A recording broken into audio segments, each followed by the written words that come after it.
मैंने क्योंकि ऐसा नहीं है कि ये कंफ्यूजन हर जगह रहता है, क्योंकि मैंने पहली बार भाजपा ज्वाइन करी। This is my first time कि मैं भारतीय जनता पार्टी के सदस्य हूं, और मैं अपने नेतृत्व को आदरणीय महेंद्र भट्ट जी को बहुत धन्यवाद दे रही हूं कि उन्होंने इस प्रस्ताव को स्वीकार किया, मुझे भारतीय जनता पार्टी परिवार का सदस्य बनाया है। मैं उनकी बहुत आभारी हूं, और हमारे प्रदेश के आदरणीय मुख्यमंत्री बड़े भाई पुष्कर सिंह धामी जी की बहुत आभारी हूं कि उन्होंने मुझे अपनी इस पार्टी का सदस्य बनाने का कष्ट किया है, मुझे ये मौका दिया है। बहुत धन्यवाद।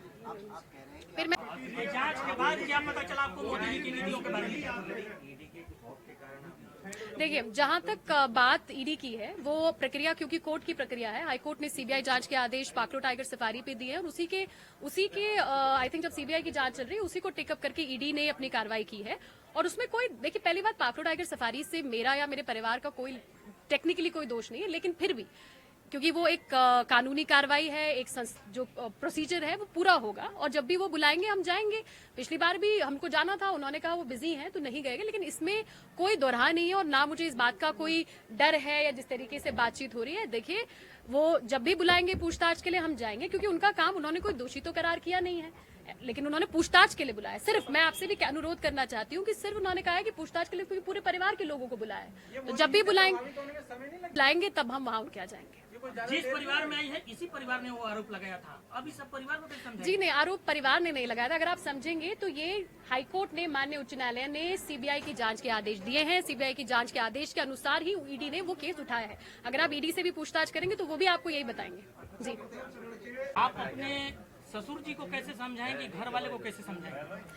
देखिए, मुझे बहुत खुशी है आज कि जो हमारा नेतृत्व है उसने मुझे अपने परिवार का हिस्सा बनाया है। भारतीय जनता पार्टी को मैंने ज्वाइन किया है आदरणीय नरेंद्र मोदी जी के कामों से प्रभावित होकर। जिस तरीके से एक सपना उन्होंने विकसित उत्तराखंड का देखा है, वोकल फॉर लोकल को जिस तरीके से वो पूरे उत्तराखंड में, पूरे देश के अंदर प्रमोट कर रहे हैं, आत्मनिर्भर उत्तराखंड, आत्मनिर्भर भारत बनाने की बात करते हैं, ये सभी चीजें मुझे प्रभावित करती है। और मुझे उम्मीद है कि जिस तरीके से उन्होंने कहा है कि आने वाला दशक उत्तराखंड का दशक है, मैं उम्मीद करती हूं कि उत्तराखंड के केंद्र बिंदुओं को वो देखते हुए, समझते हुए उत्तराखंड को विकसित बनाने का काम करेंगे, और हम सभी लोग उनके इस महायज्ञ में अपना योगदान देंगे। ये जांच के बाद तो आपका क्या रहेगा, पलटी मार जाएंगे आप? देखिए, मैंने कहा कि मैं अपना समर्थन आदरणीय नरेंद्र मोदी जी को प्रधानमंत्री बनाने के लिए देती हूं। मुझे विश्वास है कि उनके नेतृत्व में ही उत्तराखंड हमारा विकसित उत्तराखंड बनेगा। जिस तरीके का उत्तराखंड का सपना, आत्मनिर्भर उत्तराखंड का सपना वो देख रहे हैं, उसके लिए मैं निरंतर काम करती रही भी और निरंतर काम करूंगी भी कि आगे भी हमारा जो उत्तराखंड है, हमारी मातृशक्ति जो है, अपने आप को आत्मनिर्भर बनाए और उनके विश्वास और उनके भरोसे को आगे बढ़ाने का काम करूंगी। जब मोदी जी को 2022 देखिए, देर से कारण कुछ नहीं था। मैंने तो इलेक्शन से पहले ही अपना जो, क्योंकि देखिए राजनीतिक व्यक्ति हूँ, मुझे डेफिनेटली कहीं अपना, जब मेरे को लगा कि अब समय है कि मैं नरेंद्र मोदी जी को इस चुनाव में प्रधानमंत्री बनाने के लिए छोटा सा योगदान अगर मेरे कहने से हो सकता है तो वो कहने का काम मैंने किया। और इलेक्शन से पहले ही मैंने अपने सोशल मीडिया, आप सभी लोगों ने देखा होगा, अपने सोशल मीडिया के माध्यम से मैंने वो अपनी जो वीडियो थी वो जारी की थी, अपना जो समर्थन था वो उनके लिए जारी किया था। दूसरा सवाल ये है कि लैंसडाउन से जो विधायक है दिलीप रावत, उनसे भी पूछा, क्योंकि प्रत्याशी नहीं है, दोबारा टिकट महेंद्र भट्ट से चुनाव हारे हुए राजेंद्र, जो में हारा राजेंद्र भंडारी जी, जो पार्टी में आ गया, हमारे कार्यकर्ताओं में कोई ऐसा भाव रहता नहीं है। रावत से पूछा, दिलीप रावत जी भारतीय जनता पार्टी वरिष्ठ कार्यकर्ता, वहाँ के विधायक हैं। नाराज चल रहे हर प्रकार की चीजें तय करके चीजें तय होती है। हिम्मत पूछा करो आप। धन्यवाद। क्या करें, स्क्रीनिंग की बात हो जाए, क्योंकि ईडी के सम्मन के बाद देखिए, पहली बात और स्पष्ट कर देता हूँ, कानूनी कार्रवाई में किसी प्रकार का जो कदम न्यायालय का संबंधित एजेंसी का होता है, वो अपना काम करेगी, हम उससे कोई लेना देना नहीं है। आज तक कोई व्यक्ति दोषी नहीं है। जब तक कोई व्यक्ति दोषी नहीं होता है, जिस दिन दोष सिद्ध होगा हम पार्टी से निकाल दे देंगे। हरक सिंह भी अब आ रहे हैं। अब उस नारे को अभी पंचायत चुनाव में और गति मिलेगी, नगर पालिका चुनाव में और गति मिलेगी, और सब लोग भारतीय जनता पार्टी के अपना सहयोग देंगे। अनुकृति जी का कल ही मुझे प्रस्ताव प्राप्त हुआ भारतीय जनता पार्टी ज्वाइन करने का। मैंने भी अपने संबंधित नेतृत्व से बातचीत करने के बाद और फिर मैंने अपनी सहमति दी है। हमारे गंगवार जी, आपने कोई कांग्रेस पहले छोड़ दी थी, लेकिन आपने भी दो दिन पहले ही भारतीय जनता पार्टी ज्वाइन करने की इच्छा व्यक्त की है। आपको मैंने दल में आपकी एंट्री हुई है, क्योंकि हमारे यहाँ ज्वाइनिंग की एक पद्धति है, टीम है। उस टीम के डिस्कशन के बाद अनुराग ठाकुर जी जो हमारे उत्तराखंड की ज्वाइनिंग की देखते हैं, वहां से अनुमति लेने के बाद ही हम ज्वाइनिंग करा रहे हैं। अभी बहुत से प्रस्ताव हैं, धीरे धीरे वो सब आप तक हम पहुंचाएंगे। ऐसे लोग भी ज्वाइनिंग कराएंगे कार्यक्रम के माध्यम से। बहुत बहुत धन्यवाद।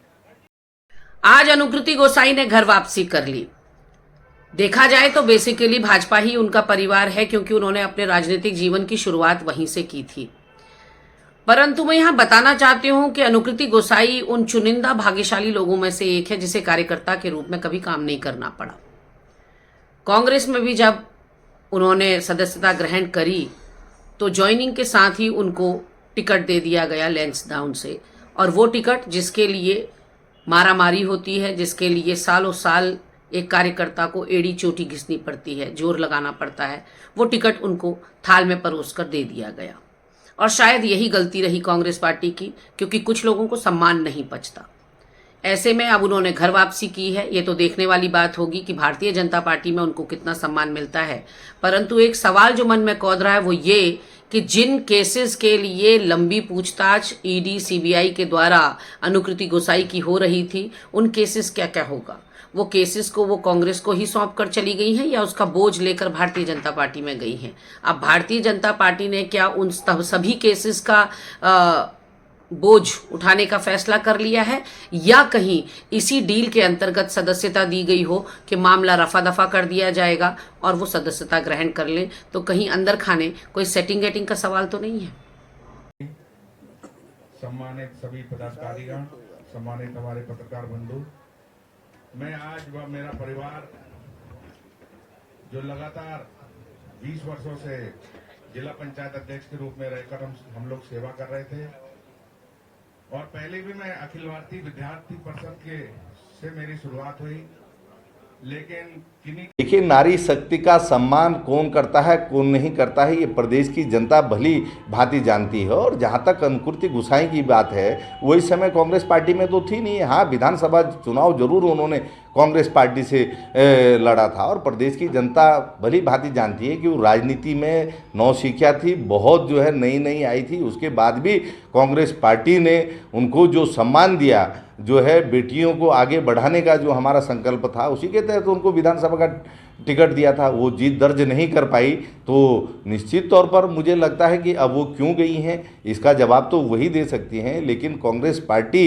ने जो उनको सम्मान दिया, जो उनको राजनीति में एक नई पहचान दी, उसका सिला वो अगर ये दे रही हैं तो जनता भी ऐसे नेताओं को भली भांति समझ रही है, पहचान रही है, और समय आने पे जनता इसका जवाब देगी। लेकिन आज जो ट्रेंड चल रहा है, कुछ लोग ईडी के डर से, कुछ लोग सीबीआई के डर से, कुछ लोग इनकम टैक्स के डर से, कुछ लोग स्वार्थ के कारण कांग्रेस पार्टी को छोड़ करके जा रहे हैं। और वो लोग छोड़ रहे हैं जिनको कांग्रेस पार्टी ने कुछ दिया ही है, उनसे कभी कुछ नहीं लिया। निश्चित तौर पर समय आने पर जनता जो है उसका हिसाब किताब भी करेगी।